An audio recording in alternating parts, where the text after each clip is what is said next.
Hello friends, my name is Ravi and welcome to all in my channel Study Bazaar. तो friends, अभी करेंगे आपका RRB NTPC के previous year को क्वेश्चन पेपर को फिर से सॉल्व करेंगे। ठीक है, जैसे कि आप लोगों को दिख रहा होगा आपके सामने क्वेश्चन है। तो आज हम लोग कर रहे हैं 3 अप्रैल 2016 के क्वेश्चन पेपर को सॉल्व कर रहे हैं, जो कि आपका शिफ्ट में पूछा गया था। तो इसी शिफ्ट में पूछे गए सारे मैथ के क्वेश्चन को इस वीडियो में डिस्कस करने वाले हैं। क्लियर है?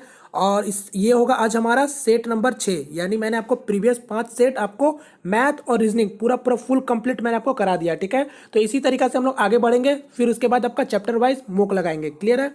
तो चलिए आज का सेशन को स्टार्ट करते हैं बिना किसी टाइम वेस्ट के।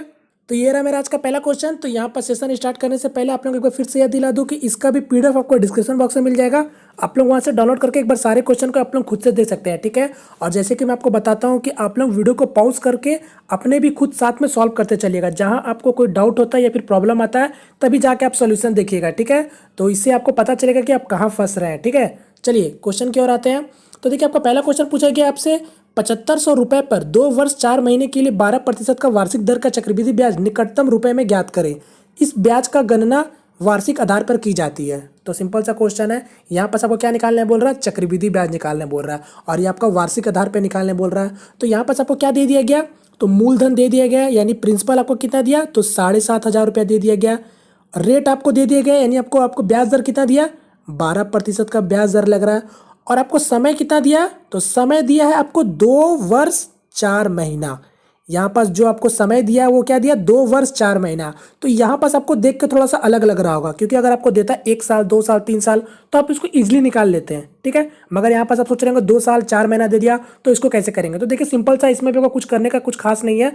यहाँ पास आपको क्या बोला? 2 साल तो ठीक है, 4 महीना तो 4 महीने को क्या कीजिए? साल में बदल लीजिए। तो आप लोग जानते होंगे 12 महीना का आपका 1 साल होता है, तो आपका 4 महीने का कितने साल के बराबर हो जाएगा? तो 12 से भाग दे दीजिए, यानी 4/12 कितना हो गया? काटेंगे तो 1/3 आ गया। यानी मेरे को कितना साल का बोला निकालने के लिए? 2 तो 10 साल था और 1/3, यानी आपको बोला है 1/3 साल का चक्रवृद्धि ब्याज निकालिए। ठीक है, तो उम्मीद करता हूं आप लोग समझ गए होंगे। तो अब जब भी अब याद कर लीजिए, अगर जब भी आपको फ्रैक्शन में, यानी आपको कभी कुछ इस टाइप से अगर आपसे कभी भी समय दे के बोले चक्रवृद्धि ब्याज निकालना है, तो आप क्या कीजिएगा? सिंपल सा फॉर्मूला में डाल लीजिएगा। ठीक है, तो यहाँ पर हम लोग उसी तरीके से करेंगे। तो अब देखिए, आप लोग जानते होंगे कंपाउंड इंटरेस्ट का एकदम इंपॉर्टेंट फॉर्मूला क्या होता है? आपका अमाउंट निकाल के क्या देता है जब आपको कंपाउंड इंटरेस्ट में रहता है? तो ये आपका देता है P1 प्लस रेट बटा 100, ये आपका ऊपर में T।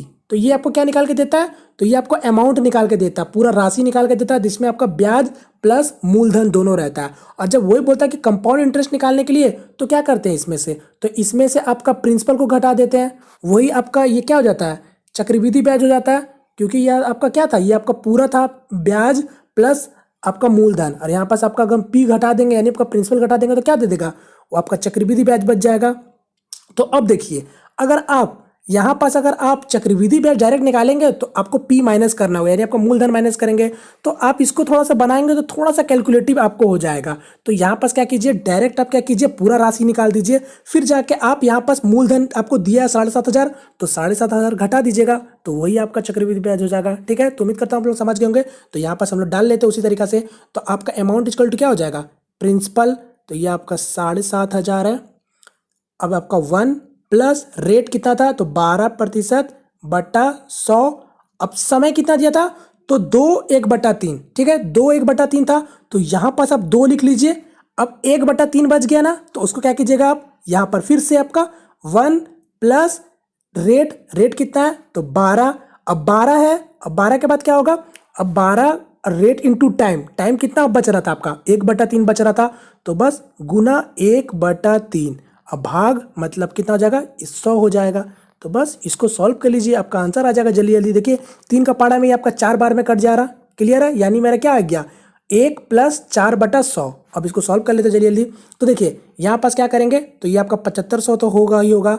अब यहाँ देखिए, यहाँ पास आप उसको डायरेक्ट एलसीएम लेंगे तो ये आपका 100 हो जाएगा। मैं डायरेक्ट कर रहा हूँ। ठीक है, 100 हो जाएगा, और 100 प्लस 12 112/100। 112/100 जब काटेंगे छाटेंगे तो क्या हो जाएगा? 50 हो जाएगा, 28 बन जाएगा। मतलब अगर 112 का 56 बनेगा, फिर 58 बनेगा। यहाँ 100 से 50 होगा, 25 होगा, यानी क्या होगा आपका? 28/25 होगा। चूंकि आपका 2 पावर में 2 है, तो ये आपका 28 2 बार हो जाएगा। क्लियर है, उम्मीद करता हूँ आप लोग समझ रहे होंगे। अब यहाँ पास आपका क्या है, तो 4 को काट दीजिए, कितना आ गया 25, फिर एलसीएम ले लेंगे, क्या हो जाएगा 25 और 1 26, यहाँ क्या आ गया मेरा 26/25। इसको सॉल्व कर लीजिए तो ये आपका 3 बार में कट जाएगा यानी 300 आ गया, फिर 25 बार में कट जाएगा, कितने बार में, तो ये 12 बार में कट गया। अब देख लेते हैं आपका, अब कुछ कटेगा नहीं। अब देखिए यहाँ पास क्या आ गया आपका, तो 12 गुना 28 गुना 28 तो जानते होंगे स्क्वायर 784 होता है, गुना 26, अब बटा क्या है आपका 25 है। तो यहाँ पास आप क्या कीजिए, अब गुना करने से पहले अब देखिए नीचे में 25 से आपको भाग देना है, तो एक काम करते हैं हम नीचे में 4 से गुना कर लेते हैं, ऊपर भी 4 से गुना कर लेते हैं, ठीक है। क्योंकि अब मैंने ऐसे क्यों किया, क्योंकि देखिए 25 से भाग देंगे तो समय लगेगा, और 4 गुना कर देंगे तो 100 से जब भाग करने तो आप लोग जानते होंगे 2 डिजिट के बाद जाके पॉइंट लगा दीजिएगा, सिंपल सा। तो यहाँ पास मैंने 4 को इसलिए थोड़ा कैलकुलेशन को ईजी करने के लिए। तो अब देखिए 12 गुना 4 ये कितना हो गया आपका 48 हो गया, तो मैं 48 लिख दे रहा हूँ और ये 12 को हटा दे रहा हूँ। अब देखिए अब 784 गुना 26 गुना 48 को अब बस गुना कर लीजिए। तो जब जैसे आप इसको गुना करेंगे तो मैं इसको हटाता हूँ, ठीक है। जब इसको गुना कैलकुलेशन करेंगे तो आपका क्या आ जाएगा, ये आ जाएगा 9788432। अब भाग में क्या आ गया नीचे 100, तो बस पॉइंट के बाद यहाँ पर डिजिट लगा दीजिएगा 2 ठो, तो क्या आ गया आपका यानी पूरा राशि, तो आ गया आपका 9784.32 रुपये आ गया। अब आप क्या करना है, मूलधन घटा दीजिए, तो मूलधन मैं यहाँ पर उसको हटा लेता हूँ, तो क्या हो जाएगा 978 और ये आपका 4.32 और यहाँ पर आपको 7500 को घटा लीजिए। तो यहाँ से आपका 32 का 32, 4 8 7 से 5 जाएगा 2 और 9 से 7 जाएगा 2, तो क्या आ गया आपका 2284.32 पैसा। तो देख सकते हैं उसका आंसर क्या हो जाएगा, ऑप्शन नंबर ए। यहाँ पास आपको 32 पैसा नहीं दिया है, अप्रोक्स में आंसर दे दिया गया, ठीक है। तो इसका आंसर जाएगा ऑप्शन ए। क्लियर है फ्रेंड्स, उम्मीद करता हूँ आप लोग समझ जाएगा। तो यहाँ पास आपको इसको इस तरीके से जल्द बना सकते हैं, ठीक है। चलिए फिलहाल नेक्स्ट क्वेश्चन की ओर बढ़ते हैं। आपका ये रहा नेक्स्ट क्वेश्चन। यहाँ क्या बोला अब आपसे, एक व्यापार अपने सामान पर क्रय मूल्य से 20% ज़्यादा अंकित करता है, यदि वह 5% का छूट देता है तो अंतिम प्राप्त लाभ का प्रतिशत कितना होगा। तो सिंपल सा क्वेश्चन है। चलिए मान लीजिए कोई क्रय मूल्य चीज़ है वो 100 रुपये का, अब वो आपका दाम कितना बढ़ा रहा है, ठीक है, ये आपका सीपी है, दाम 20% ज़्यादा बढ़ा के बेच रहा है, यानी आपका 120 रुपये में बेच रहा, यानी ये एमपी कर दिया, ठीक है। अब बोला है क्या, यदि वो 5% का छूट देता है तो इस पर 5% का छूट देगा एमपी में मार्क प्राइस में, तो 120 का 5% कितना होता है, तो 10% आपको पता चल जाएगा, 12 होता है 10%, तो 5% कितना होगा, तो 6 रुपये छूट दे रहा है, यानी तो कितने में बेच रहा होगा, यानी 6 रुपये घटा देंगे तो 114 रुपये में बेच रहा, यानी ये सेलिंग प्राइस हो गया। तो आपको उसका लाभ पूछा है, तो कितना लाभ हो रहा है, तो देख लीजिए ये कॉस्ट प्राइस 100 रुपये है और बेच रहा है 114 में, तो कितना मुनाफा हो रहा है, 14 रुपये का मुनाफा हो रहा है, और कितना में 100 रुपये में, तो कितना परसेंट है, तो 14% है। तो इसका आंसर क्या हो जाएगा, सिंपल सा ऑप्शन नंबर बी। क्लियर है। चलिए नेक्स्ट क्वेश्चन की ओर बढ़ते हैं। आपका ये रहा नेक्स्ट क्वेश्चन। यहाँ क्या बोला आपका, 25 कुर्सियों का क्रय मूल्य 20 कुर्सियों के विक्रय मूल्य के बराबर है, प्रतिशत का लाभ ज्ञात करें। तो सिंपल सा क्वेश्चन है, इससे पहले भी मैंने आपको बता चुका इस टाइप का क्वेश्चन। 25 क्या बोला, 25 कुर्सियों का दाम, तो यहाँ पर 25 कुर्सियों का दाम किसके बराबर है, यानी 25 सीपी किसके बराबर है, 20 कुर्सी के बराबर, यानी 20 सेलिंग प्राइस के बराबर है। तो अब क्या करेंगे, यहाँ पर देखिए सेलिंग प्राइस है तो मैं इसको नीचे ले आ रहा हूँ, और ये जो 25 है मैं इसको यहाँ ले आया, यहाँ पर सब मेरा देख सकते हैं ये मेरा अनुपात में आ गया, किसका किसका अनुपात आ गया मेरे पास, क्रय मूल्य और विक्रय मूल्य का अनुपात आ चुका है। तो 5 से 4 बार में, 5 से 5 बार में। तो अब देखिए मेरा जो क्रय मूल्य है वो 4 रुपये में है, और जो बेच रहे हैं मेरा कितना 5 रुपये में, तो कितना रुपये मुनाफा हो रहा, 1 रुपये मुनाफा हो रहा। और किस में मुनाफा हो रहा, तो क्रय मूल्य में, यानी 1/4 गुना 100, तो यहाँ पर इसको करेंगे तो क्या हो गया 25, यानी 25% का मुनाफा हो रहा है। क्लियर है। तो इसका आंसर क्या हो जाएगा, ऑप्शन नंबर सी। ठीक है, चलिए नेक्स्ट क्वेश्चन की ओर बढ़ते हैं। ये रहा नेक्स्ट क्वेश्चन। तो यहाँ देखिए क्या बोला अब आपका, दो क्रमागत संख्याओं सम संख्याओं का लघुत्तम संप्रवृत्त एलसीएम 144 है, संख्या ज्ञात करें।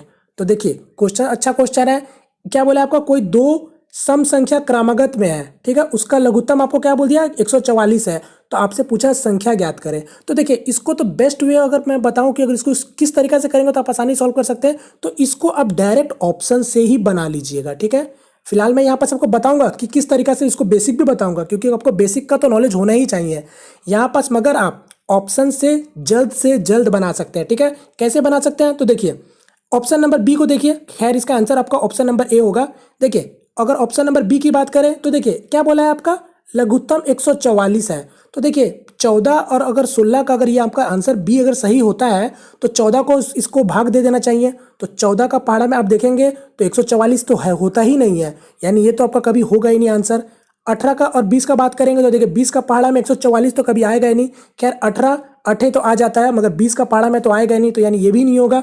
फिर 22 का बारे में देखेंगे तो देखिए 22 का पहाड़ा में 144 आता नहीं है, तो यानी मेरा ये भी नहीं होगा। तो आप इसको ऑप्शन देखें कितने जल्दी बना लिए, तो इसका आंसर डायरेक्ट आपको पता चल जाएगा, आपको ऑप्शन नंबर ए होगा। ठीक है, फिर मैं अगर आपको बेसिक मगर बताना चाहूँगा, ठीक है, तो क्योंकि आप लोगों को पता होना चाहिए किस तरीके सॉल्व करेंगे। तो देखिए यहाँ पास आपको बोला सम संख्या क्रमागत में होना चाहिए। तो मान लीजिए कोई आपका सम संख्या है, एक तो आपका 2x हो गया, चूंकि आपका क्रमागत में है तो यानी दूसरा नंबर क्या हो जाएगा 2x + 2। तो ये आपका दो संख्या आ गया। अब आपका दो संख्या आ गया, उसका बोला एलसीएम 144 है। तो उससे पहले आपको एचसीएफ यानी आपका महत्तम संप्रवर्तक क्या होगा, ये दो संख्या का यहाँ पर देखिए क्या होगा महत्तम संप्रवर्तक, तो आपको पता चल जाएगा कि इसका जो एचसीएफ होगा वो तो आपको 2 होगा ना, क्योंकि आप देख सकते हैं 2x + 2। यहाँ अगर मैं बात करूँ तो 2 कॉमन है दोनों जगह, यानी जो का एचसीएफ होगा वो तो 2 होगा ही होगा, यानी मेरा एचसीएफ अब 2 हो गया। और एलसीएम कितना है, यानी आपका लघुत्तम संप्रवर्त, तो ये आपको दे दिया गया है 144। तो आप लोग जानते हैं एक चीज, एक बहुत मेन इंपॉर्टेंट फॉर्मूला कि क्या कि मतलब आपका दो संख्या का गुना किसके बराबर होता है, तो एचसीएफ इंटू एलसीएम के बराबर होता है। ठीक है, तो ये तो चीज़ आप लोग जान रहे थे, तो बस इसको हम लोग इसी तरीके से कर लेंगे। तो मैं इसको यहाँ हटा देता हूँ, तो दो संख्या का गुना यानी 2x इंटू 2x + 2 बराबर किसके होगा, तो ये लघुत्तम गुना आपका यहाँ पास महत्तम संप्रवर्तक का, यानी 144 गुना 2। तो यहाँ क्या हो जाएगा, डायरेक्ट में लिख ले रहा हूँ 288 हो जाएगा। तो इसको सॉल्व कर लीजिए, तो ये आपका क्या आ गया 4x² + 4x = ये 288 आ गया। चूंकि मैं 4 को कॉमन ले रहा हूँ, डायरेक्ट हटा दे रहा हूँ, तो क्या आ गया आपका x² माइनस ये आपका 4x है, ठीक है, या प्लस में, तो यह प्लस x और ये आपका मैं यहाँ ले आ रहा हूँ, तो कितना हो गया 7 और 2, तो बस 0।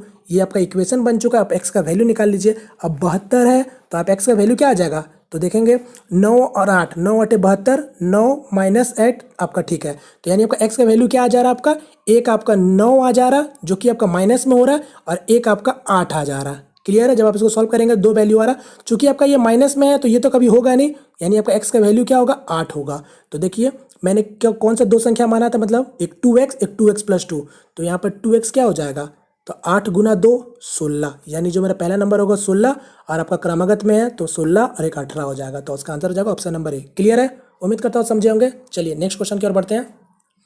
ये रहा नेक्स्ट क्वेश्चन। तो यहाँ देखिए क्या बोला अब आपका, दो अंकिया वाली संख्या का अंकों का योग 9 है। जब संख्या में 27 जोड़ा जाता है तो अंकों का स्थान आपस में बदल जाता है, संख्या ज्ञात करें। तो देखिए सिंपल सा क्वेश्चन है, मैंने इसको पहले भी बताया था। इसको बेस्ट वे होता है, ये सब क्वेश्चन जब भी दे तो आप डायरेक्ट ऑप्शन के थ्रू से जल्द बना सकते हैं। ठीक है, तो यहाँ पास आप देखिए इसका आंसर है 36।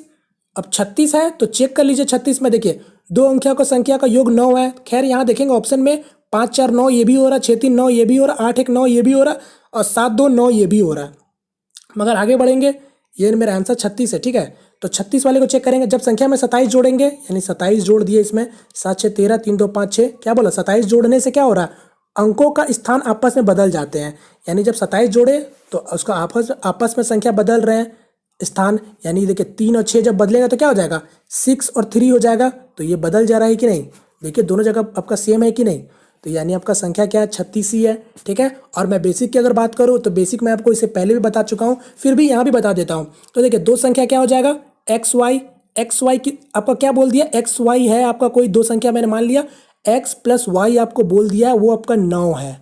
ठीक, क्लियर है, यानी मेरा एक इक्वेशन बन चुका है। अब क्या बोला, जब संख्या में 27 जोड़ा जाता है तो अब मैंने इससे पहले भी आपको बताया था, ये संख्या को मैंने माना है, और जब इसको आप लिखने का बारी में आता है तो किस तरीके से लिखते हैं, तो ये तो आपका होता है यूनिट डिजिट और ये होता है आपका टेंस डिजिट। तो यूनिट डिजिट में 1 से गुना करेंगे और टेंस डिजिट में 10 से गुना करके लिखते हैं, यानी आपका क्या हो जाएगा 10x प्लस यहाँ पास आपका y कितना हो जाएगा, y में 1 गुना करेंगे तो y होगा। क्लियर है, मैंने आपको इससे पहले वाले वीडियो में बताया था, अगर आप मेरा वीडियो देखते हैं तो आपको पता होगा। ठीक है, तो यहाँ पास आपका ये इस तरीके से हो जाएगा, क्योंकि हम लोग नंबर को इसी तरीके से लिखते हैं। ठीक है, अब देखिए अब यहाँ पास ये हो चुका। अब क्या बोला, उसमें 27 जोड़ेंगे, तो इसी में 27 जोड़ेंगे। जब 27 जोड़ रहे तो क्या हो रहा है, अंकों का स्थान आपस में बदल जाता है, यानी आपका एक्स वाई है जो वो वाई एक्स हो जाएगा। तो वाई एक्स हो जाएगा तो फिर से आपको इसी तरीके से लिखना होगा 10 डिजिट में 10 से गुना करना होगा, यानी 10y प्लस और ये आपका x हो जाएगा। बस सॉल्व कर लेते हैं। ये आपका देखिए 10x यहाँ, x यहाँ पर आ जाएगा, क्या हो जाएगा 9x। यहाँ पास आपका क्या है y है और 10y है, इधर आएगा तो क्या आ जाएगा -9y, और ये आपका +27 है, वहाँ चला जाएगा तो क्या हो जाएगा -27। अब इसको सॉल्व करिए, 9 कॉमन को हटा देते हैं मैं, x - y इक्वल टू -3। तो देख लीजिए एक इक्वेशन आपके पास यहाँ आ गया और एक इक्वेशन यहाँ आ गया। अब ये दोनों को सॉल्व कर सकते हैं। देखिए यहाँ से मैं डायरेक्ट काट दे रहा हूँ, +y है -y कट गया, यहाँ क्या हो गया x 2x हो गया इक्वल टू 9 है और -3 है तो क्या हो गया 6 हो गया। तो x का वैल्यू मेरा क्या आ गया, ये 3 निकल के आ गया। जैसे x का वैल्यू 3 आया तो बोला था संख्या का योग 9 है, यानी दूसरा संख्या क्या होगा 6 होगा। तो इस लिख सकते हैं आंसर क्या होगा 36 आएगा। क्लियर है? तो उम्मीद करता हूँ आप लोगों को समझ आया होगा। तो चलिए नेक्स्ट क्वेश्चन की ओर बढ़ते हैं। ये रहा नेक्स्ट क्वेश्चन। अब यहाँ क्या बोला आपका, एक तार एक आयत का आकार में है, इसकी लंबाई 42.7 मीटर और चौड़ाई 21.8 मीटर। यदि इसकी तार को एक वर्ग के आकार में फिर से मोड़ा जाता है तो वर्ग का भुजा का माप कितना होगा। तो सिंपल सा क्वेश्चन है, ये आपका बोल दिया कोई आयत है जिसका लंबाई कितना बोला है तो 42.7 मीटर है और चौड़ाई कितना है 21.8। ये है आपका तार। अब देखिए अब आपको क्या बोल रहा है, यही तार को फिर से वर्ग में मोड़ा जा रहा है, यानी वर्ग में इस तरीका से मोड़ा जा रहा है। तो आपसे क्या पूछा है कि इसका भुजा कितना होगा। तो चलिए, तो सबसे पहले तो आपका ये आयत में जो आपका जो तार था ये इस तरीका से पूरा है, तो पहले तो आपको पता करना होगा कि इसका परिमाप कितना है, तभी जाके आप बोल सकते हैं कि तार आपका उतना लंबा था। बात को समझ गए? अब आपका परिमाप आप लोग जानते होंगे क्या होता है आयत का, तो 2l + b। जब आप ये वाला पूरा निकाल लेंगे तो अब ये वाला कितना हो जाएगा, तो l कितना दिया हुआ आपका 42.7 और यहाँ पर 21.8, तो जोड़ेंगे कितना हो जाएगा ये आपका 8 7 15 2 1 3, ये कितना हो जाएगा 2 1 3 1 4 हो गया और यहाँ पर 4 2 6 यानी 64.5 और गुना 2 कितना हो जाएगा आपका 64 2 128 और 1 + 1 यानी 129 कितना आ गया 129 मीटर का वो तार है। अब आप समझ गए, यानी 129 मीटर का तार है, अब उसी को मोड़ के वर्ग में किया जा रहा है, यानी ये भी मेरा कितना हो गया पूरा 129 मीटर का। और आपको पता है वर्ग का परिमाप क्या होता है, तो 4a होता है, क्योंकि सभी साइड आपका a हुआ ना, तो 4a हो गया। तो 4a किसके बराबर होगा, तो 129 के बराबर होगा। तो यहाँ पास अब a का वैल्यू निकाल लीजिए, 4 यहाँ आ जाएगा, 4 से भाग देंगे तो 4 × 12 हो जा रहा और यहाँ पर 4 2 8 हो जा रहा, 1/4 कितना होता है 2.5, यानी मेरा जो भुजा किसके बराबर हो गया 32.25। ठीक है, तो इसका आंसर हो गया ऑप्शन नंबर बी। क्लियर है फ्रेंड्स? उम्मीद करता हूँ अभी आप लोगों को समझ आ गया होगा, एकदम सिंपल सा क्वेश्चन था। चलिए नेक्स्ट क्वेश्चन की ओर बढ़ते हैं। आपका ये रहा नेक्स्ट क्वेश्चन। यहाँ क्या बोला आपका 160 रुपये में 90 चॉकलेट बेचने पर एक चॉकलेट व्यापारी को 20% का हानि होता है। 20% का लाभ कमाने के लिए उसे 96 रुपये में कितने चॉकलेट बेचनी चाहिए। तो सिंपल सा क्वेश्चन है, इसको भी मैंने आपको पहले बताया था। चॉकलेट वाले क्वेश्चन को किस तरीके से करना है, चॉकलेट का सेलिंग हो रहा है, ठीक है आपका, और उसमें घाटा भी हो रहा है। तो सबसे पहले तो आपको चॉकलेट का दाम पता होना चाहिए। तो क्या बोला है आपका 160 रुपये में 90 चॉकलेट बेचा जा रहा है, ये 90 चॉकलेट बेचा जा रहा है। तो एक चॉकलेट का दाम कितना हो गया आपका, सबसे पहले तो आपको पता होना चाहिए एक चॉकलेट का दाम। तो एक चॉकलेट का दाम हो जाएगा आपका 160/90 हो जाएगा। क्लियर है? मैं इसको हटा देता हूं। तो एक चॉकलेट का दाम आपका हो गया 160 रुपये 90। अब देखिए, अब आपको क्या बोल रहा है, उसको जब वो बेच रहा है तो उसको 20% का हानि हो रहा है। ठीक है, 20% का हानि हो रहा है। तो सबसे पहले तो आपको पहले चॉकलेट का क्रय मूल्य निकालना होगा। तो क्रय मूल्य कैसे निकालेंगे, तो आपको तो पता होगा ये आपका क्या था, विक्रय मूल्य के बराबर हो रहा है, क्योंकि 160/90 रुपये में बेचा जा रहा है। तो इसका क्रय मूल्य कैसे हो जाएगा, विक्रय मूल्य गुना 100। अब भाग किसे देते हैं हम लोग, तो 100 + प्रतिशत या तो फिर 100 माइनस घाटा। तो यहाँ पास घाटा हो रहा है, तो 100 - 20 तो क्या हो जाएगा 80, यानी 80 से इसको भाग दे दीजिए। तो 80 का पाड़ा में 2 बार में काट दे रहा, यहाँ से 0 0 काट दे रहा, और देखिए कुछ कट रहा है क्या, नहीं कट रहा, यानी 20/9। यानी एक चॉकलेट का अगर मैं सीपी बात करूँ चॉकलेट का, तो यहाँ पर 20/9 में इसका दाम है। ठीक है, अब आप उसको क्या बोले, आपका 20% का लाभ चाहिए। तो लाभ चाहिए तो कितना में बेचना पड़ेगा तब एक चॉकलेट को, तो यानी आपका गुना 20% का लाभ चाहिए, यानी 100 + 20%, तो 120/100 हो जाएगा। तो इसको सॉल्व कर लेंगे, 20 का पाड़ा में 5 बार में, 5 का पाड़ा में 24 बार में, 3 का पाड़ा में 3, 3 का पाड़ा में 8। तो ये मेरा क्या आ गया निकल के, तब मेरे को बेचना कितना में पड़ेगा, यानी 8/3 रुपये में उसको एक चॉकलेट बेचेंगे, तभी जाके उसको 20% का मुनाफा होगा। क्लियर है? यहाँ पर देखिए 90 चॉकलेट चॉकलेट बात किया गया है ना, आपको एक ही चॉकलेट का समझ के बनाइए। एक चॉकलेट का बनाएंगे तो 90 के लिए आपको बराबर होने वाला है, यानी उसको एक चॉकलेट को 8/3 रुपये में बेचना होगा। अब आपको क्या बोला था, एक चॉकलेट को 8 रुपये में 3 मतलब 8/3 मतलब आपका क्या, ये 8/3 में बेचना होगा। तो आपसे क्या बोला था, 96 रुपये में कितने चॉकलेट बेचना चाहिए। तो 96 बटा क्या हो जाएगा, 8/3, तो ऊपर में आपका 3 आ जाएगा। तो 8 को काटेंगे क्या हो गया आपका 12, 12 गुना 3 तो 36, यानी 36 चॉकलेट बेचना होगा। क्लियर है फ्रेंड्स? उम्मीद करता हूँ आप लोगों को समझ आया होगा। तो देखिए इसको इस तरीके से बनाएंगे तो कभी भी कन्फ्यूजन नहीं होगा। ठीक है, चलिए नेक्स्ट क्वेश्चन की ओर बढ़ते हैं। आपका फिलहाल ये रहा नेक्स्ट क्वेश्चन। यहाँ क्या बोला आपका, यदि cos theta plus sine theta m और sec theta plus cosec theta equal to n, तो m/n क्या होगा। तो सिंपल सा क्वेश्चन है, ये इंपॉर्टेंट टाइप का क्वेश्चन है, ये सभी एग्जाम में इस टाइप का क्वेश्चन देखने मिलता ही मिलता है। तो m/n हो रहा है, तो यहाँ पास क्या करेंगे, m कितना है तो cos थीटा वाला, तो cos theta plus sine theta लिख लेता हूँ, और बटा क्या हो जाएगा, तो ये वाला हो जाएगा। तो ये वाला को अब देखिए sec theta plus cosec theta है, तो यहाँ पर इसको हम लोग कुछ कर सकते हैं। अब क्या कर सकते हैं तो आपको मैं दिखाता हूँ। तो सेक थीटा को हम लोग क्या लिखते हैं, 1/cos थीटा लिखते हैं, 1/cos theta, plus cosec theta को क्या लिखते हैं, 1/sin थीटा। ये हो गया। अब आपका ये दोनों का एलसीएम निकाल लेंगे तो क्या आ जाएगा मेरा, cos थीटा साइन थीटा हो जाएगा, यानी साइन थीटा cos थीटा हो गया। तो ऊपर मेरा क्या आ जाएगा, यहाँ पर साइन थीटा अब प्लस cos थीटा। अब ये मेरा आ चुका पूरा, तो मैं क्या करूँगा, नीचे इसको लिख ले रहा हूँ। तो यहाँ पास आ जाएगा मेरा sign theta plus cos theta. अब बटा में क्या आ जा रहा है, नीचे आ रहा, तो नीचे क्या आएगा, साइन थीटा कॉस थीटा। ठीक है, अब ये नीचे चीज़ क्या हो जाएगा, ऊपर चला जाएगा। उस ऊपर चला जाएगा ना, तो उससे पहले देखिए cos theta plus sine theta, यहाँ sine theta plus cos theta, तो दोनों सेम है। तो ये और ये कट जाएगा आपका, तो आपका क्या बच जाएगा सिर्फ ऊपर में, तो आपका बच जाएगा सिर्फ साइन थीटा। ठीक है, साइन थीटा कॉस थीटा, जो कि मेरा ये आंसर होता है। क्लियर है, ऑप्शन नंबर बी। ठीक है, चलिए नेक्स्ट क्वेश्चन की ओर बढ़ते हैं। आपका ये रहा नेक्स्ट क्वेश्चन। अब यहाँ क्या बोला आपका, एक कारखाने में जनवरी के महीने में 18,58,509 कैसेट का उत्पादन हुआ। फरवरी के महीने में 7,623 अधिक कैसेट और बिजली की कम आपूर्ति के कारण मार्च में फरवरी की अपेक्षा 25,838 कम कैसेट का उत्पादन हुआ। सभी महीने का कुल उत्पादन कितना हुआ। तो सिंपल सा क्वेश्चन, एकदम थोड़ा कैलकुलेशन आपको हार्ड देखने मिलेगा। तो क्या बोला आपका, कोई कारखाना में जनवरी महीने में कितना उत्पादन हो रहा, 18,58,509।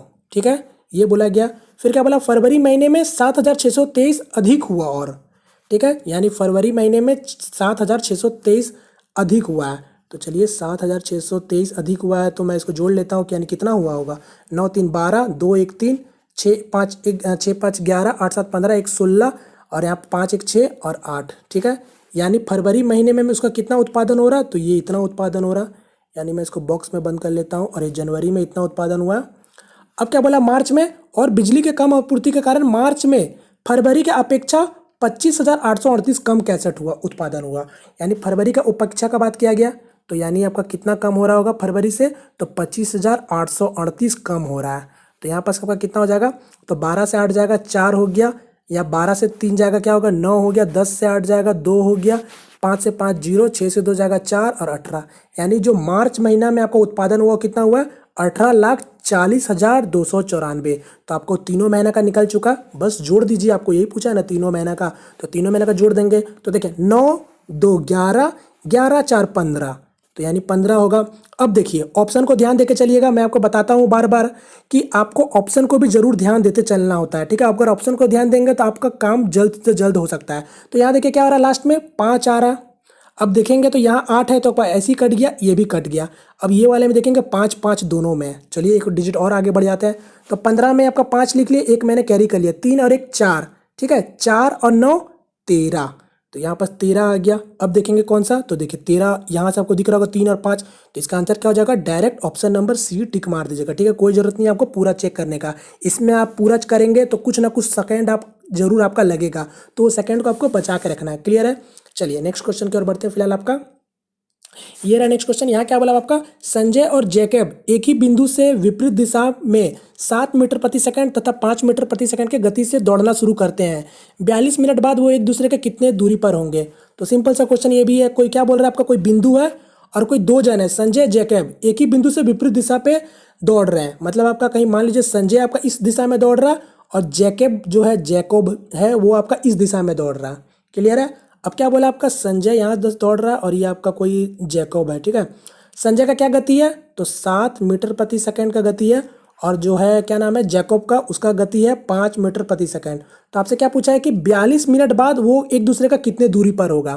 क्लियर है। तो अब देखिए यहाँ पर आपको क्या बोला, 42 मिनट बाद, और आपको जो उसका गति दिया वो क्या दिया हुआ है, मीटर प्रति सेकंड में। तो सबसे पहले तो आपको चेंज करना होगा यूनिट को जरूर ध्यान दीजिएगा। तो यहाँ पास आपको क्या करेंगे, 42 मिनट को हम लोग सेकंड में बदल लेते हैं अभी।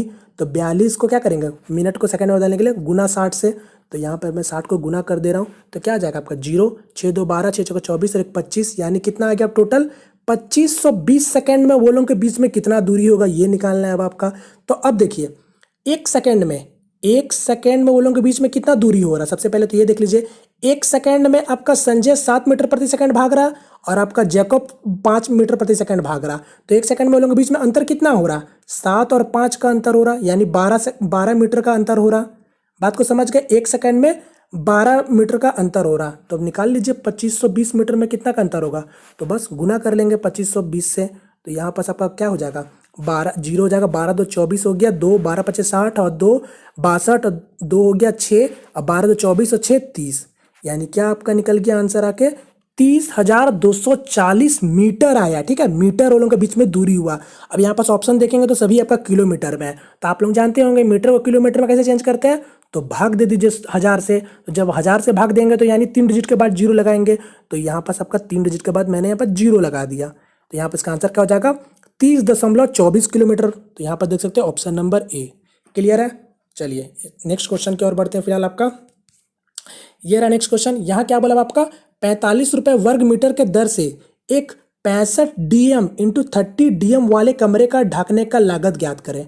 तो देखिए क्वेश्चन एकदम सिंपल सा है। यहाँ पास क्या बोला आपका, 65 रुपये वर्ग मीटर का दर से कोई कमरा है जिसका क्या बोला आपको 65 DM। यहाँ पर DM क्या हो रहा है, ये चीज़ को समझ जाएगा। DM मतलब क्या, डेसीमीटर। ठीक है, ये डेसीमीटर की बात की गई है। तो यहाँ पर बोला 65 डेसीमीटर गुना 23 मतलब 30 डेसीमीटर वाले कमरे का ढकने का लागत क्या होगा। तो सबसे पहले आपको कमरे का क्षेत्रफल निकालना होगा। तो क्या करेंगे, सबसे पहले 65 को 30 से गुना कर लेते हैं। ठीक है, तब जाके यहाँ पास हम लोग यूनिट को चेंज करेंगे। ठीक है, तो यहाँ पास आपका क्या हो गया, 65 गुना 30 कितना हो जाएगा, 5 3 15, 6 3 18, 1 19 और 20, यानी 1950 DM स्क्वायर। ठीक है, या डेसीमीटर स्क्वायर। तो आपको पता है कन्वर्सन में क्या कि आपका 1 मीटर किसके बराबर होता है, तो 10 डेसीमीटर के बराबर होता है। यानी आपका अब 1 डेसीमीटर किसके बराबर होगा, तो 1 डेसीमीटर आपका 0.1 के बराबर होगा। अब यहाँ पास मेरा क्या है, 45 वर्ग मीटर बोला है, तो आपको वर्ग मीटर में पहले लेके आना होगा। तो यानी मेरा 1950 जो है उसको जब वर्ग मीटर में लाएंगे तो क्या करेंगे, तो इसको क्या करेंगे, तो आपका 100 से मतलब भाग दे देंगे, क्योंकि मीटर स्क्वायर है। तो ये आपका 100 से भाग दे दीजिए, तो 0 0 कट गया, 1 0 यहाँ पास आ गया, यानी कितना आ गया आपका 19.5 ये मीटर स्क्वायर आ गया। तो आपको क्या बोला था, 45 वर्ग मीटर का दाम है आपका 19.5। तो इसको गुना कर लीजिए सिंपल सा। अब आपका क्या आ गया, 19.5 को गुना करेंगे आपका 45 से, तो आपका आंसर क्या आ जाएगा 877.5, यानी ये आपका आ जाएगा ऑप्शन नंबर ए। क्लियर है फ्रेंड्स, उम्मीद करता हूँ आप लोगों को समझ आया होगा। चलिए नेक्स्ट क्वेश्चन की ओर बढ़ते हैं। आपका ये रहा नेक्स्ट क्वेश्चन। तो यहाँ पर आपका क्या बोला, आपका यदि y इतना दे दिया और बोला y इक्वल टू 1 है तो x का मान ज्ञात करें। तो सिंपल सा क्वेश्चन है। तो y का वैल्यू 1 है, तो चलिए पुट कर दीजिए, y आपका 1 है तो क्या हो जाएगा, यहाँ पास मैं डायरेक्ट डाल रहा हूँ। तो ये आपका 2x - 1 हो गया और ये आपका x + 3 हो गया। तो यहाँ चला जाएगा तो क्या हो जाएगा आपका x + 3 इक्वल टू 2x - 1। ये फिर आपका देखिए x वहाँ चला जाएगा, मैं यहाँ साइड ले आ रहा हूँ, तो यहाँ पर हो जाएगा आपका x हो जाएगा और ये 1 वहाँ ले आ रहा हूँ, तो क्या हो गया 4, यानी x इक्वल टू का क्या आ गया वैल्यू, यानी x का वैल्यू 4 आ गया, ऑप्शन नंबर ए। क्लियर है, सिंपल सा क्वेश्चन था। आगे बढ़ते हैं। ये रहा नेक्स्ट क्वेश्चन। तो ये देख लीजिए आपका DI से क्वेश्चन पूछा गया है। ठीक है, तो देखते हैं DI में क्या बोला गया आपका, निम्नलिखित ग्राफ गणित में 5 छात्रों द्वारा प्राप्त अंकों का दर्शाता है। ठीक है, पाँच छात्रों द्वारा प्राप्त अंक को दर्शाता है, उनमें अंक 10 में से दिए गए हैं। ठीक है, तो क्या बोला आपका DI में कोई 5 छात्रों का अंक दर्शा रहा है। ठीक है, यहाँ पास गणित में जैसे कि अगर बात करूँ छात्रा 1 है, जो छात्र 1 है उसका 10 में से 8 नंबर आया, छात्र 2 का 10 में से 9 नंबर आया, छात्र 3 का 10 में 10 आया। तो उसी तरीके से दर्शाया छात्र 4 छात्र 5। क्लियर है, उम्मीद करता हूँ हम लोग को समझ आएगा DI में। चलिए अब क्वेश्चन देखते क्या बोला है आपका। छात्र तीन और पाँच ने छात्र चार और एक से कितना ज़्यादा अंक प्राप्त किया। तो सिंपल सा क्वेश्चन है, क्या बोला छात्र तीन और पाँच, तो तीन और पाँच कौन का छात्र है। तो देखिए छात्र तीन आपका कितना नंबर ला रहा था, तो 10 नंबर ला रहा था, और छात्र पाँच कितना नंबर ला रहा था, तो ये आपका ला रहा है 7 नंबर। तो टोटल कितना नंबर हो गया, दोनों मिला के 17 नंबर हो गया। और आपको क्या बोला आपका, छात्र चार और एक से कितना ज़्यादा लाया, तो चार नंबर वाला छात्र कितना ला रहा है मैं गणित में, तो ये आपका 6 नंबर लेके आया है। और आपका एक नंबर वाला छात्र कितना लेके आया, 8 नंबर लेके आया। तो ये कितना हो गया, इसका कुल 14 हो गया। तो आपसे क्या पूछा था कि कितना ज़्यादा अंक प्राप्त किया दोनों मिल के, मतलब तो 17 और ये 14, तो कितना अंतर है, 3 है। तो इसका आंसर क्या हो जाएगा, 3 नंबर ज़्यादा है। तो इसका आंसर ऑप्शन नंबर सी है। क्लियर है फ्रेंड्स, उम्मीद करता आप लोगों को समझ आया होगा। और इस वाले शिफ्ट में आपका तीन डीआई पूछा गया है, ठीक है। तो आप लोग देखिएगा, बहुत अच्छा क्वेश्चन आज के इस वाले शिफ्ट में था, ठीक है। तो आप लोग वीडियो को पूरा देखिएगा, और वीडियो पसंद आ रहा तो प्लीज़ फ्रेंड वीडियो को लाइक जरूर कीजिएगा, ठीक है। और नए हैं तो चैनल को सब्सक्राइब करना मत भूलिएगा। चलिए आगे बढ़ते हैं। आपका ये रहा नेक्स्ट क्वेश्चन। अब यहाँ क्या बोला आपका, यदि x इक्वल टू 7 माइनस 4√3 है तो √x प्लस 1/√x का मान ज्ञात करें। तो देखिए अब देखिए, ये भी आपका सिंपल टाइप का क्वेश्चन है, मगर इसको आपको कॉन्सेप्ट पता होना चाहिए कि किस तरीके से सॉल्व करते हैं, तभी जाकर आप इसको इजीली बना सकते हैं। तो यहाँ देखिए क्या बोला आपका, x का वैल्यू दे दिया, आपसे क्या बोला है √x प्लस 1/√x का वैल्यू बताइए। तो अगर √x में अगर आप ये वैल्यू को बैठाते हैं 7 माइनस 4√3, ठीक है, इस तरीक़े से अगर आप ये वैल्यू को लेंगे दोनों जगह, तो ये कैलकुलेशन बहुत ही ज़्यादा लेंदी होने वाला है, ठीक है। इस तरीक़ा से आपको नहीं करना होगा, ठीक है। हो सकता है फिर आपसे कहीं बने ही ना, अगर आपका कॉन्सेप्ट क्लियर नहीं है तो यहाँ पर क्या कीजिए, जो x का वैल्यू है वो आप पहले ही √x का वैल्यू निकाल लीजिए कि √x का वैल्यू होगा कितना। जब आपको √x का वैल्यू पता चल जाएगा तो डायरेक्ट जाकर पुट कर दीजिएगा।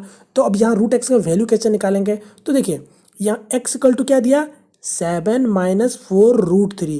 तो आप इसको ध्यान से देखेंगे तो ये नंबर क्या बन रहा है, मैं इसको ऐसे लिख सकता हूँ x इक्वल टू, यहाँ पास मैं इसको लिख सकता है ऐसा, ये 2 का पावर में 2, ठीक है, प्लस √3, ये प्लस है, ठीक है, √3 का स्क्वायर माइनस यहाँ पास कितना हो जाएगा 2 इंटू 2√3। बताइए इसको ऐसे लिख सकता है कि नहीं लिख सकता हूँ। देखिए ये आपका क्या हो गया, 2 का स्क्वायर 4 हो गया, ठीक है, और ये आपका यहाँ पर √3 का स्क्वायर 3 हो गया, तो 4 3 7 हो गया कि नहीं, तो ये आपका 7 हो चुका है। और आपका माइनस 2 इंटू 2 4√3, तो ये आपका 4√3। तो इसको मैं जब ऐसे लिख सकता हूँ तो इसको मैं फिर ऐसे भी तो लिख सकता हूँ। तो ये आपका a माइनस बी का होल स्क्वायर का फॉर्मूला में आ गया। तो यानी क्या आ गया आपका 2 माइनस √3 का स्क्वायर, ठीक है। जब ये आपका ऐसे आ गया तो यानी आपका √x का वैल्यू अब क्या हो जाएगा, तो √x का वैल्यू हो जाएगा आपका 2 माइनस √3। अब आपको जब √x का वैल्यू अब आ गया तो अब इसको पुट कर दीजिए। तो यहाँ पर हम लोग इसको पुट कर लेते हैं, ठीक है। क्या है आपका 2 माइनस √3, तो इसको अब सिंपल सा हो गया 2 माइनस, या एक मिनट माफ कीजिएगा, यहाँ पर आपका क्या आया 2 माइनस √3 प्लस 2 माइनस √3। तो यहाँ पास आपका एलसीएम ले लेंगे तो नीचे में क्या आ जाएगा आपका 2 माइनस √3 आ गया। अब यहाँ पास आपका 1 है तो ये आपका क्या हो जाएगा, ये 2 या देखो 2 माइनस 3 का होल स्क्वायर आ जाएगा, ठीक है ना, a माइनस बी का होल स्क्वायर आ जाएगा। तो जब इसको सॉल्व करेंगे तो मैं डायरेक्ट अभी कर दे रहा हूँ, ठीक है। तो 2 का 4 हो जाएगा, माइनस √3 का क्या हो जाएगा, तो ये +3 हो जाएगा, और यहाँ पास आपका माइनस 4√3। क्लियर है। और यहाँ पास आपका क्या होगा प्लस यहाँ के बाद, तो ये आपका 1 का 1 आ जाएगा। क्लियर है, उम्मीद करता आप लोग समझ रहे होंगे। तो अब देखिए अब क्या हो गया आपका 4 3 7 और 7 और 1 8, ठीक है। यहाँ पास मैं इसको करता हूँ तो ये 8 हो गया। तो यानी आपका 8 माइनस 4√3 बटा 2 माइनस √3। तो अब देखेंगे तो अब क्या करेंगे, 4 को कॉमन ले लेंगे ऊपर वाले में। तो देखिए जब 4 को कॉमन लेंगे तो क्या हो जाएगा आपका, तो ये हो जाएगा 2 माइनस √3, और यहाँ नीचे क्या आ गया 2 माइनस √3। तो अब देखिए ये आपका कट गया, दोनों जगह सेम है, तो क्या आपका बच गया 4। तो इसका आंसर क्या हो जाएगा, ऑप्शन नंबर सी। ठीक है फ्रेंड्स, तो उम्मीद करता हूँ आप लोगों को समझ आएगा। अगर आप इसको यहाँ पास √x में डायरेक्ट इसको डालते तो ये आपका बहुत ही ज़्यादा लंबा हो जाता, या फिर आपको समझ नहीं आता तो आप इसको छोड़ देते हैं। तो इसको इस तरीके से करना था आपको। क्लियर है। चलिए नेक्स्ट क्वेश्चन की ओर बढ़ते हैं। आपका ये रहा नेक्स्ट क्वेश्चन। यहाँ क्या बोला आपका हल करें, तो देख लीजिए आप क्या बोला आपका साइन थीटा बटा 1 plus cos theta plus 1 plus cos theta plus sine theta. तो चलिए इसको सिंपल सा बना लीजिए। यहाँ पास एलसीएम ले लेंगे डायरेक्ट, 1 प्लस कॉस थीटा हो जाएगा ये आपका, ये और नीचे क्या हो जाएगा साथ में साइन थीटा हो जाएगा। अब यहाँ ऊपर में क्या हो गया आपका, तो ये हो गया साइन स्क्वायर थीटा ऊपर में, साइन स्क्वायर थीटा प्लस, यहाँ पर प्लस में क्या हो जाएगा, तो साइन थीटा कॉमन है तो अब ऊपर में क्या हो गया, 1 plus cos theta whole square हो गया। समझ रहे हैं, यानी आपका 1 प्लस कॉस थीटा का होल स्क्वायर हो जाएगा। तो इसको हम लोग सॉल्व कर लेंगे, तो इसको सॉल्व करेंगे तो क्या होएगा, तो ऊपर का साइन स्क्वायर थीटा का थीटा वही रहेगा। अब इसको तोड़ लेते हैं पूरा, ठीक है, ए प्लस बी का होल स्क्वायर में, तो 1 का 1 हो गया और कॉस थीटा का क्या हो जाएगा, कॉस स्क्वायर थीटा हो गया और प्लस 2 कॉस थीटा आ गया। ठीक है, ये आपका कॉस थीटा, ये कॉस थीटा, अब बटा क्या आ गया आपका 1 plus cos theta sine theta, तो यहाँ पास 1 प्लस कॉस थीटा और ये आपका साइन थीटा। उम्मीद करता हूँ आप लोगों को सब समझ आ रहा होगा। तो अब देखिए साइन स्क्वायर थीटा है और यहाँ कॉस स्क्वायर थीटा है। ठीक है, ये sine square theta plus cos square theta क्या होता है, तो आप लोग जानते हैं sine square theta plus cos square theta 1 होता है। 1 हो गया और पहले से 1 है तो कितना हो गया आपका 2 हो गया। तो अब आपके पास क्या आ गया, तो देखिए 2 आ गया और यहाँ पास आपके पास क्या है प्लस 2 कॉस थीटा। तो अब 2 कॉमन ले सकते हैं कि नहीं ले सकते हैं, तो जरूर ले सकते हैं। जब 2 कॉमन लेंगे तो क्या आ जाएगा आपका पास 1 प्लस और 2 कॉस थीटा का क्या आ जाएगा, ये आपका कॉस थीटा हो जाएगा, सिंपल सा। तो अब देखिए यानी ऊपर में क्या हो गया आपका 2 1 प्लस कॉस थीटा और नीचे आपके पास क्या था 1 प्लस कॉस थीटा बटा साइन मतलब इंटू साइन थीटा। तो ये आपका 1 प्लस कॉस थीटा कट जाएगा, यानी ये भी आपका कट गया। तो क्या बच गया पास आपके पास ओवरऑल, तो 2/साइन थीटा। तो इसका आंसर क्या हो जाएगा, देख सकते हैं ऑप्शन नंबर सी इसका आंसर हो जाएगा। क्लियर है, तो इसको इस तरीके से सॉल्व करना था। चलिए नेक्स्ट क्वेश्चन की ओर बढ़ते हैं। आपका ये रहा नेक्स्ट क्वेश्चन। यहाँ क्या बोला आपका, दो बिंदुओं ए तथा बी के बीच की दूरी 50 किलोमीटर प्रति घंटा की गति से 5.5 घंटा में तय की गई। यदि गति में 5 किलोमीटर प्रति घंटा और बढ़ा दी जाती है तो कितना समय बचाया जा सकता है। तो सिंपल सा क्वेश्चन है, कोई दो बिंदु है ए और बी, बोला जा रहा है कि 5.5 घंटा में 50 किलोमीटर प्रति घंटा से उसको दूरी को तय कर लिया जा रहा है। तो आपसे बोल रहा है कि 5 किलोमीटर प्रति घंटा जब और बढ़ाएंगे तो फिर कितना समय को बचाया जा सकता है। तो सबसे पहले आपको दूरी निकाल लेते हैं। तो दूरी क्या होता है, गति गुना आपका समय। तो समय कितना लग रहा था, तो 5.5 घंटा, और ये कितना हो गया 5.5 घंटा, यानी आपका कितना, मैं इसको लिख सकता हूँ, तो मैं इसको लिख सकता हूँ 10/11 यानी 11/2 लिख सकता हूँ, गुना 50 हो जाएगा। तो ये आपका मैं इसको करूँगा, ये आपका 25 आ गया, ये आपका कितना निकल के आ गया, तो ये आ गया 275, यानी 275 किलोमीटर दूरी है। अब आपको दूरी पता चल गया, आपको क्या बोला फिर 5 किलोमीटर प्रति घंटा बढ़ाएंगे, यानी 50 का स्पीड था अब आपका गति, अब 55 का गति करेंगे। तो जब 55 का गति करेंगे तो कितना समय लगेगा, तो यानी 275/55, तो अब कितना लग रहा है उसको 5 घंटा लग रहा। तो वही पूछा कि कितना समय बचाया जा सकता है। तो देखिए अब 5 घंटा लग रहा, पहले कितना लग रहा था, तो 5.5 घंटा लग रहा था। तो कितना समय बच रहा, तो आधा घंटा बच रहा है, यानी आपका 30 मिनट बच रहा। तो ऑप्शन नंबर डी इसका आंसर हो जाएगा। क्लियर है, सिंपल सा क्वेश्चन था। चलिए नेक्स्ट क्वेश्चन की ओर बढ़ते हैं। आपका ये रहा नेक्स्ट क्वेश्चन। यहाँ क्या बोला आपका, XYZ एक काम को 18 दिन में समाप्त करते हैं। यदि X अकेला उस काम को 36 दिन में समाप्त कर सकता है और Y अकेला उस काम को 60 दिन में समाप्त कर सकता है, तो Z अकेला उस काम को कितने दिन में समाप्त करेगा। तो ये भी सिंपल सा क्वेश्चन है। क्या है आपका, XYZ कितने दिन में काम को समाप्त कर रहा, तो 18 दिन में कर रहा। फिर क्या बोला आपका, X कितना दिन में समाप्त कर रहा, तो ये आपका X समाप्त कर रहा है 36 दिन में। Y कितना दिन में समाप्त कर रहा है, तो ये बोल रहा है Y आपका 60 दिन में समाप्त कर दे रहा। तो आपसे पूछा Z अकेला कितना दिन में समाप्त करेगा। तो सबसे पहले आप टोटल काम निकाल लीजिए। तो टोटल काम कैसे निकालेंगे, तो तीनों का एलसीएम ले लेंगे। तो 18, 36, 60 इसका एलसीएम लेंगे तो क्या हो जाएगा आपका, ये हो जाएगा आपका 180 हो जाएगा। अब आपका जैसे 180 हुआ तो आपका XYZ यानी XYZ एक दिन में कितना काम कर रहा होगा, यानी 10 काम कर रहा होगा। और आपका X कितना काम कर रहा होगा, तो ये आपका 5 काम कर रहा होगा एक दिन में। और Y कितना काम कर रहा होगा, तो ये आपका 3 काम कर रहा होगा। क्लियर है, यानी आपका Y 3 काम कर रहा है एक दिन में और X आपका एक दिन में 5 काम कर रहा है और ये तीनों मिलके एक दिन में 10 काम कर रहा है। तो अब बताइए Y एक दिन में कितना काम कर रहा है, तो ये X आपका 5 काम कर रहा है और Y आपका 3 काम कर रहा है। तो टोटल काम 8 तो ऐसे ही हो गया और तीनों मिलके 10 कर रहे हैं। तो इसका मतलब क्या हुआ, Z आपका 2 काम कर रहा है। तो जब Z आपका 2 काम करके करेगा एक दिन में, तो 180 काम खत्म करने में कितना दिन लगाएगा, यानी 180/2, तो कितना हो जाएगा आपका ये 90, यानी उसको 90 दिन लगेगा काम खत्म करने के लिए। ठीक है, तो इसका आंसर क्या हो जाएगा, ऑप्शन नंबर बी। क्लियर है, चलिए नेक्स्ट क्वेश्चन की ओर बढ़ते हैं। आपका ये रहा नेक्स्ट क्वेश्चन। यहाँ क्या बोला आपका, दो क्रमागत विषम संख्या का गुणनफल 399 है, उनमें से छोटी संख्या ज्ञात करें। तो देखिए एकदम सिंपल सा क्वेश्चन है और लॉजिक वाला क्वेश्चन। मैं आपको बताता हूँ, इस टाइप के क्वेश्चन को हमेशा आप ऑप्शन के मेथड से बनाएंगे। तो देखिए क्या बोला आपको, दो क्रमागत विषम संख्या का क्रमागत में है, आपको क्या बोला सबसे छोटी संख्या बताएं। तो देखिए यहाँ से आप ऑप्शन से तो एकदम एक मतलब मुझे लगता है ऑप्शन से आप इसको बनाएंगे तो 5 सेकंड में बना लेंगे। देखिए अगर मान लीजिए छोटा संख्या अगर आपका 17 है और क्रमागत विषम संख्या यानी 17 होगा और एक 19 होगा इसी के हिसाब से, ठीक है। ये वाला ऑप्शन ए के हिसाब से अगर सही होगा तो क्या होगा 17 होगा छोटा संख्या पूछा, क्योंकि छोटा संख्या बात की गया है तो छोटा 17 होगा, तो बड़ा क्या होगा 19 होगा। तो यानी 17 को 19 से गुना करेंगे तो 399 आना चाहिए। तो यहाँ आप डायरेक्ट देखेंगे यूनिट डिजिट से तो 7 और 9 63 हो रहा है, यानी आपका लास्ट में 3 आ रहा है, यहाँ तो 9 आ रहा है, तो आपका आंसर होगा ही नहीं, ठीक है। फिर उसी तरह का 21 वाले देखेंगे तो 21 छोटा है तो उससे बड़ा नंबर कौन सा होगा मतलब क्रमागत में, तो ये आपका 23 हो जाएगा। तो यहाँ देखेंगे 1 और 3 को तो यहाँ भी आपका 3 आ रहा लास्ट डिजिट में, यानी ये भी नहीं होगा। और 23 को देखेंगे तो 23 गुना 25 होगा तो 5 3 15 हो रहा यूनिट डिजिट में, तो ये भी आपका कभी होगा ही नहीं सकता। तो डायरेक्ट आपको पता चलेगा कौन सा होगा, ऑप्शन नंबर बी ही होगा, ठीक है। आप इसको ऑप्शन से भी निकाल सकते थे 19 और आपका बड़ा संख्या कौन होगा मतलब आपका क्रमागत में विषम संख्या बड़ा में 21 होगा, तो 9 और 1 9, यानी आप चेक कर सकते थे ये इसका आंसर ही हो सकता है। क्लियर है। अब इसको आप बेसिक से बनाएंगे तो सिंपल सा क्या करना है, फिर से आपको कोई संख्या मान लेना होगा, यानी 2x + 1 मान लिए और एक तो 2x + 3 मान लिए। अब ये दोनों का गुना कितना बोला 399 बोला, तो बस सॉल्व कर लीजिए इसी तरीका से।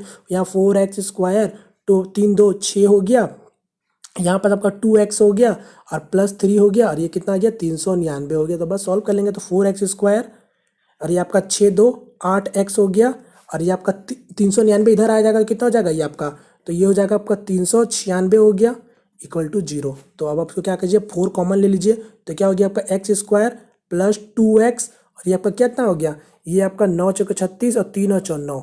तो बस ये इक्वेशन आ चुका।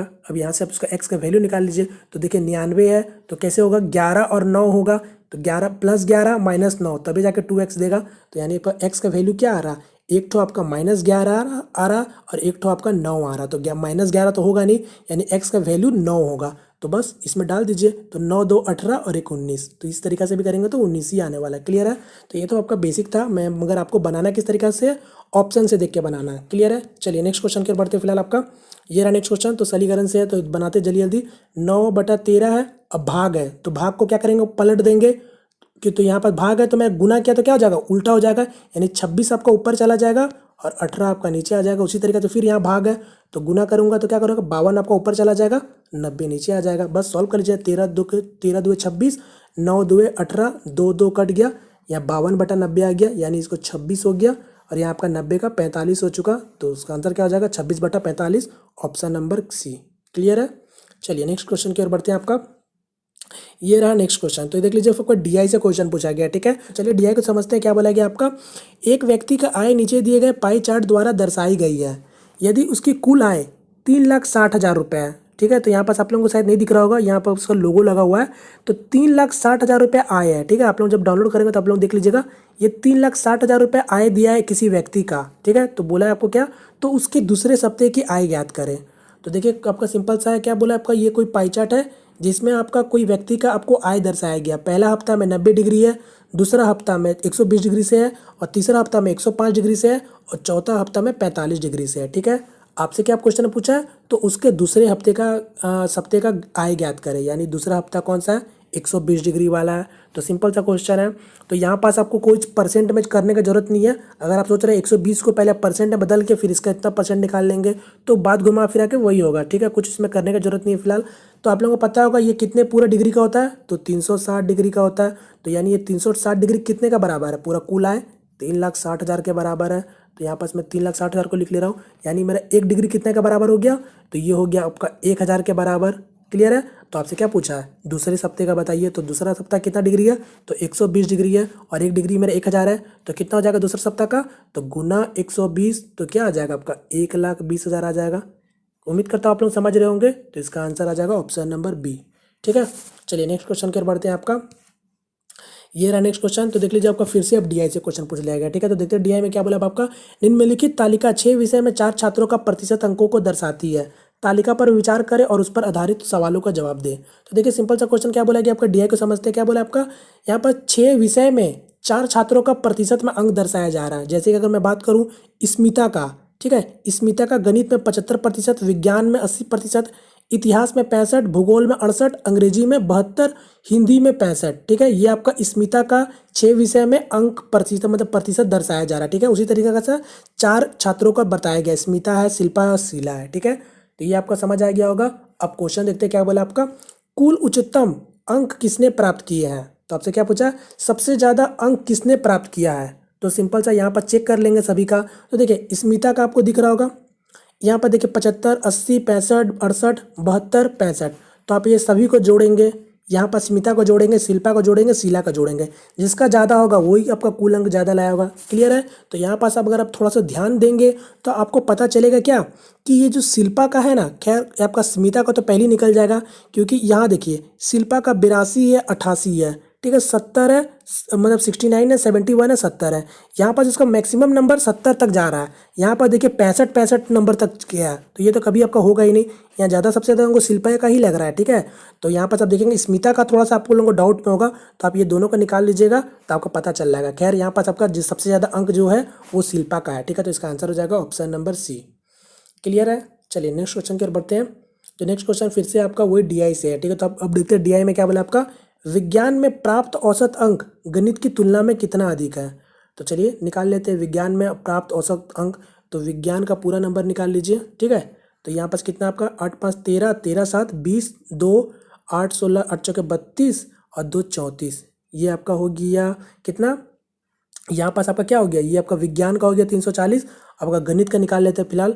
तो गणित का कितना हो जाएगा ये आपका 5 2 7 8 7 15, लगा हाथ में 1 8 8 16 16 24 24 7 31।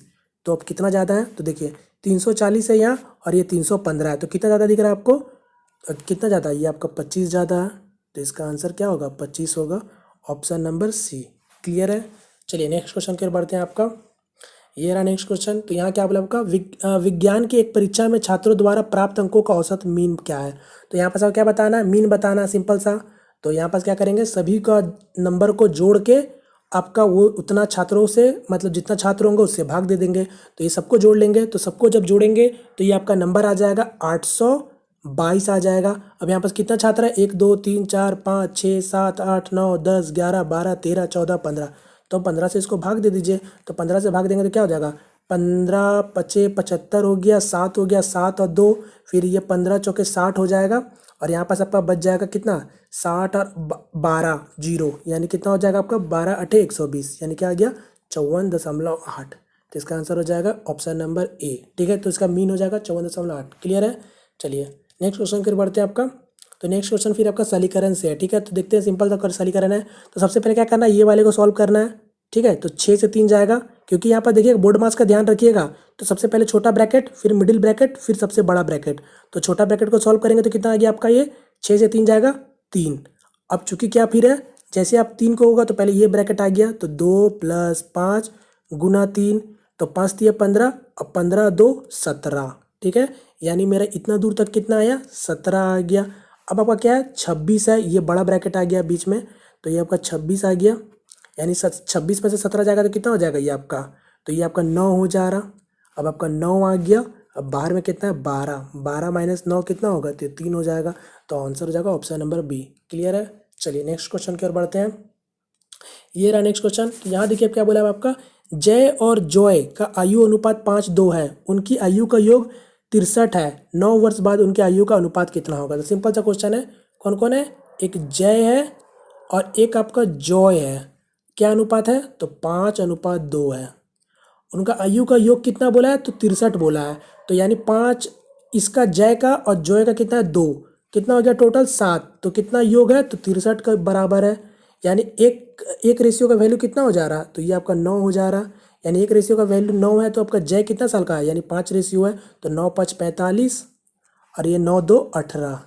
अब आपके पास आ गया जॉय का 18 साल है और जय का है 45 साल। तो क्या पूछा आपको, 9 वर्ष बाद उनके आयु का अनुपात कितना होगा। तो 9 वर्ष जोड़ दीजिए। तो यहाँ पर आपका क्या हो गया, 45 में 9 जोड़ेंगे तो 54 हो गया, और 18 में 9 जोड़ेंगे तो कितना हो गया 27 हो गया। अब अनुपात निकाल लीजिए, 27 का पढ़ा में 2 बार में और 1 बार में, तो क्या अनुपात आ गया 2:1। क्लियर है। तो इसका आंसर हो जाएगा ऑप्शन नंबर बी। सिंपल सा क्वेश्चन था। चलिए नेक्स्ट क्वेश्चन की ओर बढ़ते हैं। ये रहा नेक्स्ट क्वेश्चन। यहाँ क्या बोला आपका, सरल करें। तो सरल करते हैं सिंपल सा। यहाँ देखिए बोर्ड मास का ध्यान दीजिएगा, गुना है यहाँ पास और भाग है। तो ये वाला पार्ट को पहले अलग करेंगे, ये वाला पार्ट को अलग करेंगे, ठीक है। ये चीज़ इतना पे अलग है। तो देखिए -4 इंटू 6 इंटू 4 इंटू 6 क्या करेंगे, तो 46 का स्क्वायर कर दीजिए और फिर 2 डिजिट के बाद 0 लगा दीजिएगा, ठीक है।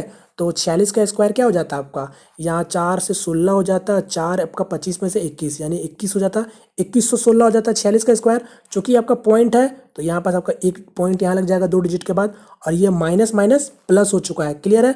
अब भाग किससे देना है, तो यानी आपको यहाँ पास क्या लिखा हुआ है 4, यहाँ पास -4.6 अब प्लस 0.6, तो ये क्या हो जाएगा -4.6 में आपका +6 करेंगे तो ये हो जाएगा आपका 4, ठीक है। ये 4 हो जा रहा, तो यहाँ पास नीचे 4 आ गया आपका, और ये ऊपर में क्या, तो 21.16। तो बस सॉल्व कर लेंगे।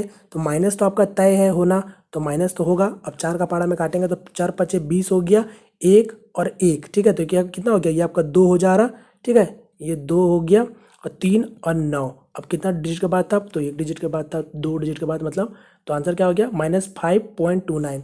ऑप्शन नंबर ए इसका आंसर हो गया, क्लियर है। चलिए नेक्स्ट क्वेश्चन की ओर बढ़ते हैं आपका। तो ये रहा मेरा नेक्स्ट क्वेश्चन। तो यहाँ देखिए क्या बोला आपका, अब्दुल ने 42 लीटर दवा तैयार की और इसे 280 मिलीलीटर के प्रत्येक बोतल में भर दिया, कुल कितनी बोतल की आवश्यकता होगी। तो सिंपल सा क्वेश्चन है, क्या बोल रहा है, कोई अब्दुल है 42 लीटर दवा तैयार किया, ठीक है, 42 लीटर दवा तैयार कर दिया गया। अब बोल रहा इसे 280 मिलीलीटर के प्रत्येक बोतल में भर दिया जा रहा है, ठीक है। 280 लीटर मतलब आपका मिलीलीटर वाले बोतल में भरा जा रहा है, तो आपसे पूछ रहा है कुल बोतल की संख्या कितनी होगी। तो सिंपल सा है, यहाँ पास आपको यूनिट चेंज कर लीजिए। तो कितना में भरना है, तो 280 मिलीलीटर वाले बोतल में भरना है, ठीक है। और आपका कितना दवा है टोटल, तो 42 लीटर है, तो आपको 1 लीटर इक्वल टू कितना मिलीलीटर होता है, तो ये तो आपको पूरा कन्वर्जन आपको पता होना चाहिए। तो 1 लीटर आपका 1000 मिलीलीटर के बराबर होता है, आप लोग जानते होंगे।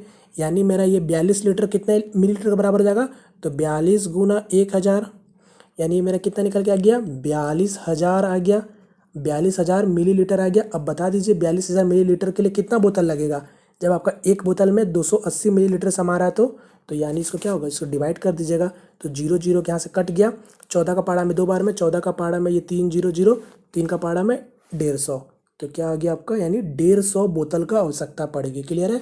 ऑप्शन नंबर सी इसका आंसर हो जाएगा, ठीक है। चलिए नेक्स्ट क्वेश्चन की ओर बढ़ते हैं आपका। ये रहा मेरा नेक्स्ट क्वेश्चन और आज का लास्ट क्वेश्चन, ठीक है। तो अब ये वाला क्वेश्चन को आप लोग मुझे कमेंट करके बताइएगा, ठीक है, कि ये वाला इसका आंसर क्या होगा, ठीक है। सिंपल सा क्वेश्चन है, तो इसका आंसर मुझे आप लोग कमेंट करके बताइएगा, ठीक है फ्रेंड्स। तो उम्मीद करता हूँ फ्रेंड्स आपको आज का सेशन पसंद आया होगा, और पसंद आया तो प्लीज़ वीडियो को लाइक करके अपना सपोर्ट जरूर दिखाएं। यदि आप हमारे चैनल में पहली दफ़ा है तो प्लीज़ चैनल को सब्सक्राइब भी कर लीजिए, ठीक है फ्रेंड्स। तो मिलते हैं फ्रेंड्स किसी नेक्स्ट वीडियो में, तब तक के लिए जय हिंद, जय भारत।